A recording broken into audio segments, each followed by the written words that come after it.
கடற்கரையோரத்தில் இருக்கும் வெண்மதி கிராமம் இரவுகளில் எப்போதும் அமைதியாக இருக்கும். ஆனால் ஒவ்வொரு வெள்ளிக்கிழமை இரவும் பழைய விளக்கு கோபுரத்தின் அருகே ஒரு விளக்கு தானாகவே எரியும். அதை பார்த்து ஊர் மக்கள் பயந்து அந்த இடத்தை தவிர்த்து வந்தார்கள். ஆனால் கதிருக்கு பயத்தை விட கேள்விகளே அதிகம்.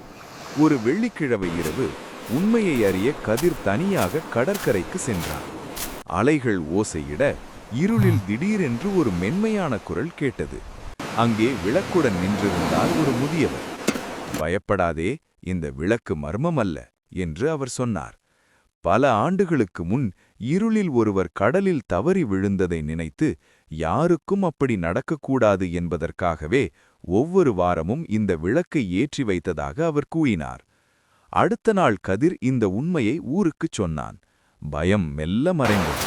இப்போது மர்மமல்ல, அது கருணையின் ஒளி. பயம் அறியாமையிலிருந்து பிறக்கிறது. உண்மை தெரிந்தால் அமைதி பிறக்கிறது.